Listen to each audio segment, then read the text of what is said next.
വർഷങ്ങളുടെ കാത്തിരിപ്പ്, പക, ഒരു കെണി. അടുത്തിടെ നടന്ന ഒരു കൊലപാതകത്തിൽ പ്രതിയെ തിരിച്ചറിഞ്ഞതോടെ സിനിമയെ വെല്ലുന്ന കഥകളാണ് ചുരുളഴിയുന്നത്. 8 വർഷം മുമ്പ് അച്ഛനെ കൊന്ന സഹോദരന്റെ കൊലപാതകത്തിൽ മധ്യപ്രദേശിലെ ഒരു പോലീസുകാരൻ പ്രധാന പ്രതി. സഹോദരനെ വശീകരിക്കാൻ 17-കാരിയെയും കൊല്ലാൻ വാടക കൊലയാളികളെയും ഏർപ്പാടാക്കിയായിരുന്നു പദ്ധതി നടപ്പാക്കിയത്. മധ്യപ്രദേശിലെ ശിവപുരിൽ 2017-ലാണ് റിട്ടയർഡ് പോലീസ് ഇൻസ്പെക്ടറായ ഹനുമാൻ സിംഗ് തോമർ കൊല്ലപ്പെടുന്നത്. ഒപ്പമുണ്ടായിരുന്ന മകൻ ഭാനു തോമറിനും വെടിയേറ്റെങ്കിലും രക്ഷപ്പെടുകയായിരുന്നു. കൊല്ലപ്പെട്ട ഹനുമാൻ സിംഗ് തോമസിന്റെ മൂത്ത മകനായ അജയ് ആണ് കൊലപാതകം നടത്തിയത്. ഇയാൾക്ക് പിന്നീട് ജീവപര്യന്തം തടവ് ശിക്ഷ വിധിച്ചു.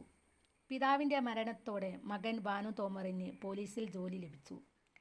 അജയ് ജയിലിൽ കഴിയുമ്പോഴും സ്വന്തം പിതാവിനെ കൺമുന്നിലിട്ട് കൊന്ന സഹോദരനോടുള്ള പക ഭാനു തോമർ വർഷങ്ങളോളം മനസ്സിൽ ഒളിപ്പിച്ചു നടന്നു. കഴിഞ്ഞ മാസം ജൂലൈയിൽ ഇപ്പോൾ 40 വയസ്സുള്ള അജയ് പരോൾ ലഭിച്ച് പുറത്തിറങ്ങി.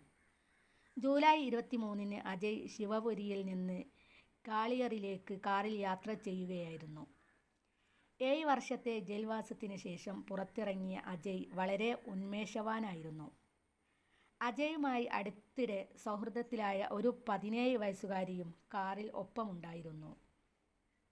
എന്നാൽ മണിക്കൂറുകൾക്കുള്ളിൽ 8 വർഷം മുമ്പ് തൻ്റെ പിതാവ് കൊല്ലപ്പെട്ടതുപോലെ അതേ ദിവസം അതേ രീതിയിൽ വെടിയുണ്ടകളേറ്റ് അയാളും മരിച്ചു.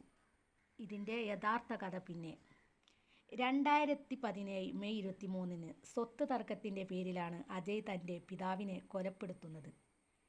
കേസിൽ അമ്മയുടെയും സഹോദരൻ ഭാനുവിൻ്റെയും മൊഴിയുടെ അടിസ്ഥാനത്തിൽ അജയ്ക്ക് ജീവപര്യന്തം തടവ് ശിക്ഷ ലഭിച്ചു. പോലീസ് പറയുന്നതിനനുസരിച്ച് അജയ്ക്ക് പരോൾ ലഭിച്ചപ്പോൾ ഭാനു അതൊരു അവസരമായി കണ്ട് കരുക്കൾ നീക്കി. അജയ്ക്കൊപ്പമുണ്ടായിരുന്ന 17 വയസ്സുകാരി ഇൻദോറിലെ ജുവനൈൽ ഹോമിൽ നിന്ന് രക്ഷപ്പെട്ട ഒരു കൂട്ടബലാത്സംഗ കേസിലെ പ്രതിയായിരുന്നു. ഭാനു ഈ പെൺകുട്ടിയെ കണ്ട് കാര്യങ്ങൾ വിശദീകരിച്ചിരുന്നു.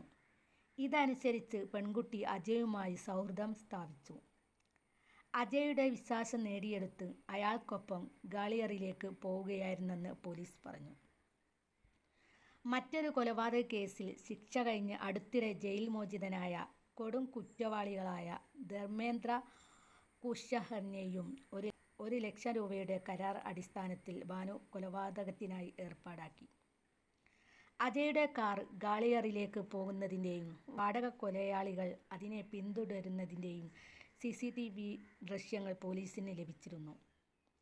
നയാഗാവ് തീരാഹയിലെ ഒരു പെട്രോൾ പമ്പിന് സമീപത്തായി ശുചിമുറിയിൽ പോകണമെന്നാവശ്യപ്പെട്ട് പെൺകുട്ടി അജയിനോട് വണ്ടി നിർത്താൻ പറഞ്ഞു. കൊലപാതക പദ്ധതിയെക്കുറിച്ച് അറിവില്ലാത്ത അജയ് അത് സമ്മതിച്ചു.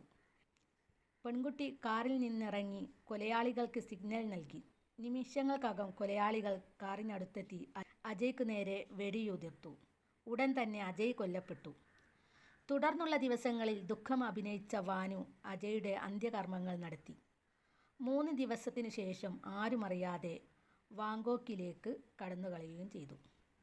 ശിവപുരിക്കും ഗ്വാളിയറിനും ഇടയിലുള്ള 500ഓളം CCTV ദൃശ്യങ്ങൾ പരിശോധിച്ച പോലീസ് പെൺകുട്ടിയെയും വാടക കൊലയാളിയെയും ഒരുപോലെ കണ്ടെത്തിയതോടെയാണ് സംശയമുദിക്കുന്നത്.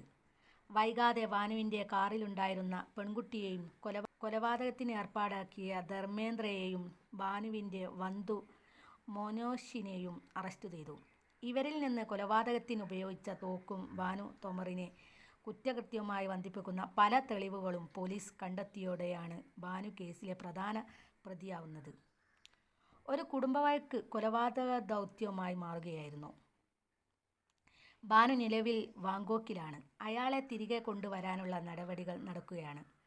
ഭാനുവിൻ്റെ പേരിൽ ലുക്കൌട്ട് സർക്കുലർ ഇറക്കും. ഇയാളുടെ മടങ്ങിവരവ് ഉറപ്പിക്കാൻ പാസ്പോർട്ട് സംബന്ധിച്ച വിവരം വിദേശകാര്യ മന്ത്രാലയത്തിന് കൈമാറിയിട്ടുണ്ട്. ശരിക്കും ഈ കഥ കേട്ടിട്ട് ഒരു സിനിമയാക്കാൻ പറ്റിയ കഥ പോലുണ്ട്. പക, ഭയങ്കര പക എന്ന് പറഞ്ഞാൽ ഇങ്ങനെയാണ് പക ഉണ്ടാവുക. എന്നാൽ സ്വന്തം ജ്യേഷ്ഠനോട് തന്നെ ഈ പക തോന്നിയല്ലോ. ജ്യേഷ്ഠൻ ചെയ്തതും തെറ്റന്നെ.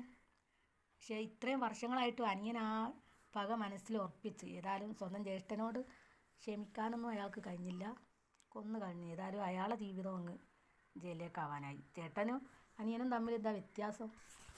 പക അച്ഛനെ കൊന്ന പക ഉണ്ട്. എന്നിരുന്നാലും ഏട്ടനെപ്പോലെ തന്നെ അനിയനും ചെയ്തില്ലേ? അനിയനും ഒരു കൊലപാതകം നടത്തിയില്ലേ? അപ്പോൾ രണ്ടാളും തമ്മിൽ വ്യത്യാസമൊന്നുമില്ല കൊന്നതിൽ. രണ്ടാളും കൊലപാതകം ചെയ്തോലെ തന്നെ. അനിയനിത് ചെയ്തില്ലെങ്കിൽ ചിലപ്പോൾ ഈ ജ്യേഷ്ഠന് ചിലപ്പോൾ അനിയനെയും കൊല്ലുമായിരുന്നു. കാരണം സ്വത്ത് തർക്കത്തിന് വേണ്ടിയിട്ടല്ല അച്ഛനെ കൊന്നത്. അപ്പോൾ അനിയനെയും കൊല്ലാൻ എന്തായാലും, അനിയനെയും അമ്മനെയൊന്നും കൊല്ലാൻ എന്തായാലും ജ്യേഷ്ഠൻ മടിക്കൂല.